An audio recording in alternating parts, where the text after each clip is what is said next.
Hey, I want to bounce to a really provocative conversation that you have been very public with, some pretty long posts. And let me read some of the stuff you said. Software and SaaS have been under fire, but the market was also quick to recognize a good result based on Adobe. But before that, you had a very long post. In fact, you had a long post alert out there based on what Salesforce had brought out. And you had ended it with saying, "Is the SaaS bubble bursting?" So, hey, let's dive in here. Is software and enterprise SaaS dead, Daniel? Well, like I said, it was nice that we sort of started this because we had a couple software companies to talk about. But Salesforce reported a guidance of under 10%, and the market just absolutely pummeled every software company for it. Yeah. You saw 10+% drops, and these are not companies that are used to that kind of volatility.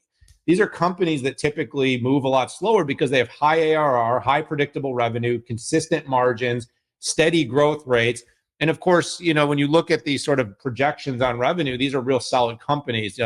Benioff, for instance, over at Salesforce, Mark Benioff, CEO of Salesforce, had made a lot of what I would call the operational cuts that were needed to be made. They got a little financially overburdened during COVID. That started driving down EPS. Growth was slowing a little bit. Enterprise software, to your point, can have long cycles. And, the AI trend has been a bit opaque to the market as to whether people are paying for Genie. Is it a value add? So this is the question mark to ask, Pat. Yeah. Is AI incremental, or is AI a requirement to keep your customers? Because new technologies are going to come out that people are going to be able to get access to AI more simply. This is what my conversation during the 6.5 Summit with Bill McDermott was all about, like single pane of glass abstraction. Do all these different tools eventually just become databases? And then one sort of pane of glass can basically, look across all of the systems and then provide insights rendered with Gen AI. I mean, can you literally, because you can render an interface with Gen AI that could then just basically, just like right now we're doing with OpenAI on ChatGPT, it looks across everything and then renders text. Well, could you render imagery? Could you render a forecast? Can you render? And we're already seeing that sort of happening. So then the questions come down to, like, how quickly does this happen? Who's the right company to do it? Is this really possible when you have data that isn't all public? So what ChatGPT does with publicly available data is very different than dealing with on-prem, in the cloud, private data with different sovereignty, different data provenance, different, that has to be dealt with residency. And so it's not that easy. It's not going to be as easy as just like, hey, we're just going to look at all these different software. You're going to look at your ERP, your CRM, your SCM, your HCM, and all these tools together, and you're just going to query it, and you're just going to get this awesome visual. But that is ultimately where we want to go. So who are the best companies to ultimately serve this market? And it's the consumption layer, Pat, and software is the consumption layer.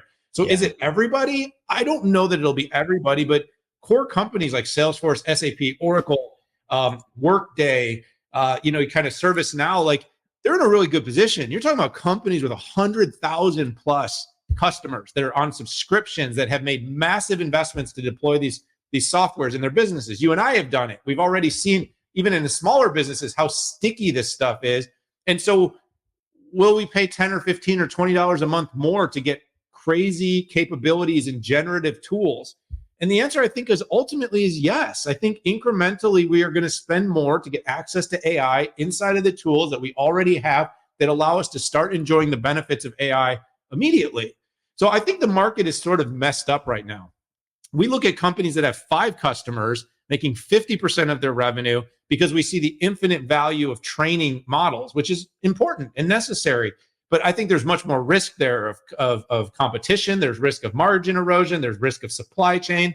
There's a lot of reasons to like a company like Oracle, like Adobe, like Salesforce, that have a huge customer base, that are captive users, that want AI capabilities and are probably willing to pay something for them. But the market hasn't shaken out how much they're willing to pay. And until they do, I think there's risk. And I think, of course, there is the disruptive risk of new companies come in using Gen AI, streamlining data. But remember, cloud is, you like to say, Pat, a teenager. For almost 2 decades, companies have tried to bring databases together and have not so far succeeded in doing that in a single streamlined pane of glass. And until they can, we're not going to be able to do an AI either.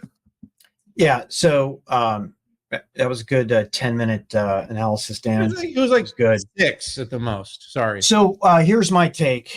My take is that if I look at some of the biggest transitions that we've had, which was on-prem to internet, and by the way, Salesforce was an internet company, client server, enterprise SaaS, public cloud, social, local, mobile, there have been big changes. And what happens is there's a lot of churn, and then people stop buying everything because there's too many choices. And right now, look at the choices to fulfill what maybe the enterprise SaaS folks are doing. First of all, you have companies like ServiceNow who have this experience layer that can cut across, that says, hey, just give me access to the application.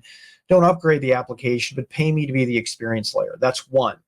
Then you have the horizontal folks, Google Agents. You have Microsoft Copilot, and you have Amazon Q that are talking about the same type of capability. Hey, put this layer on top and make this happen. And then you've got budgetary challenges, which are infrastructure and GPUs that could be taking away from some of these deals. So to me, this is a wrestling match, very similar to what we've seen in the prior historical inflection points, and it's going to be up to the Oracles, the Salesforces, the Adobes,